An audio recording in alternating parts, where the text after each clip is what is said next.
وكم فاجأ سنة المال أن قبلها ما قال وأرتوا كان كل جوجة أمين وناكسن حلك سواء يكون هيدا الهان تيمبا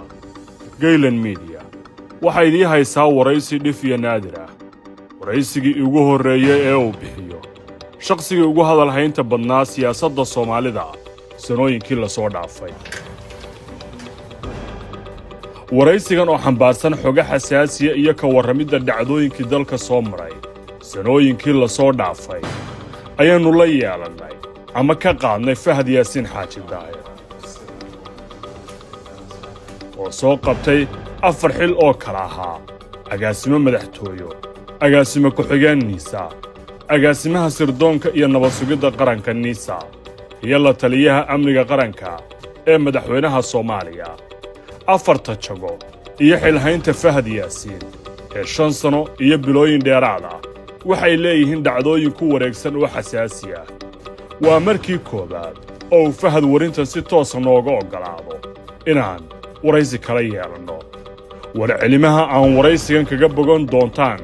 waxa kamid ah waxaan ahay hooyo koris ayada ay barbaarisay ayada ay korisay sooyaalka shakhsiyadda Fahad Yaasiin كوريتان حرفض يعني فهد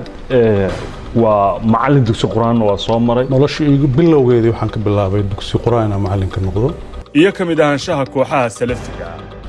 aniga waxaan kamid ahaa dhalinyaradii ku qanacday manhajka salafiga ah ku qanacday ururka al-Ittixaad Islaami xubin ka noqday darajooyin sarsare waliba ka gaaray waana ku faanaa dhammaan su'aalaha hoos imaanaya su'aasha weynaya waa kuma Fahad Yaasiin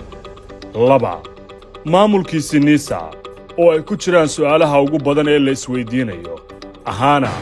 waxyaabaha sida weyn dadka Soomaalida oo dhan ay jeclaan lahaayeen xog badan inay uga helaan waxaan hay'adda ka saaray wax allaale iyo wixii faragelin ajnabi ah oo ku dhex jiray oo si xad dhaaf ah ugu dhex jiray saddex doorkiisii faragelinta dawlad goboleedyada ee ay ku samaysay dawladdii oo xubinta sare ka ahaa ayna u horreysay Jubbaland dhacdooyinkii qarsoonaa ee Axmed Madoobe iyo dawladda federaalka ee Soomaaliya dhex maray hatta waxaan gaaray inaan ku iraahdo iyadoo mas'uuliyiin Kenya fadhiyaan Axmed Madoobe u sheega madaxweynaha ugu farmaajo waaye ma aha madaxweynaha Kenya muxuu Fahad koog yahay waanuna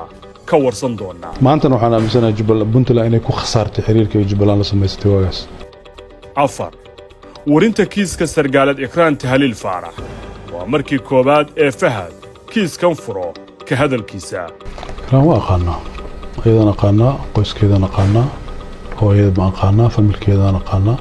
حوجة حساسية ونور شيء وانا دي هينا رئيس الوزراء الصومالية وحوش شيء إنه أجي هيدكي دلك الدنبي الشيء وأرنتيس أمرنا وجه أرنتيس شن رهان شها اسكو ملن كهايدا نبى سجود يسردون كالصومالي النساء kooxda argagixiso ee al-shabaab NISA maanta waxa xukuma mahadsalaad waa maxay aragtida madaxweyne xasan sheekh maxamuudna mahadsalaad aqoon ma laha ma yaqaano hadduu aqoon lahaana uma magacaabeen muxuu og yahay oo gaar ah oo waraysiga uu ku sheegay waxaan rabaa inaan kuu sheego sargaalka nabad sugidda Soomaaliya ka tirsan ee sir qaran la wadaaga taliyaha cusub ee la magacaabay waa qof sirtii qaranka u dhiibaya qofkii laga ilaalinayo toddobo dhalinyaro Soomaaliyeed ama askar hadba sidaa doonto ugu yeer ayaa laga qaaday Soomaaliya la geeyay Eritrea maxaa xog ka hayaa Fahad Yaasiin hal askari oo ciidanka dawladda Soomaaliyeed ay u dirtay Eritrea oo tababarka military u aaday hal askari oo ka qayb galay ma jiro dhammaan su'aalo waaweyn oo la xiriira malafkaas ayaanu iyana weydiinay sideed haddii laga guulaystay madaxweyne farmaajo Fahad oo saaxiibkiis ahaa iyo isaguna ay bannaan joog yihiin maanta dawladda Qatar oo saameyn xoogan ku lahayd Soomaaliya saaxiibna la ahayd Fahad Yaasiin xiriirkoodu ma sii jiri doonaa Fahad iyo Qatarse maxay tahay dunta isku xirtaa Fahad institution maaha hay'ad maaha qof baa hadda maxay la soo xiriirayaan dawladda Soomaaliya madax ka sagaal shantii sano ee la soo dhaafay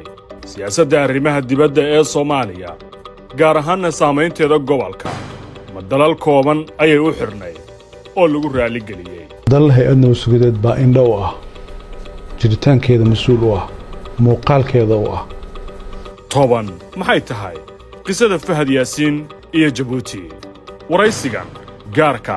ee aanu la yeelnay Fahad Yaasiin Xaaji intaas oo kaliya kuma koobna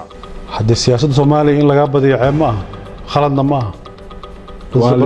doorashada mar baa gashaa wad guulaysan mar kalaad geli ma guulaysanaysid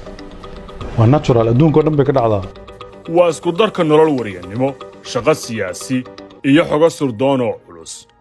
waxaana aanu wax badan kaga ogaan doonaa su'aalo badan oo aysan sahal ahayn inay bannaan ka yimaadaan haddii waraysigan uusan naga ogolaan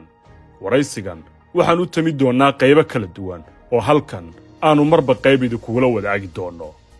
ma jeceshahay inaad barato qur'aanka kariimka ah iyo culumta shareecada ugu kaalay markaska nuureyn online oo baro adigoo gurigaaga jooga qur'aanka higaada iyo culumta kale islaamka wixii faahfaahin kala xiriir nambarada shaashada kaaga muuqda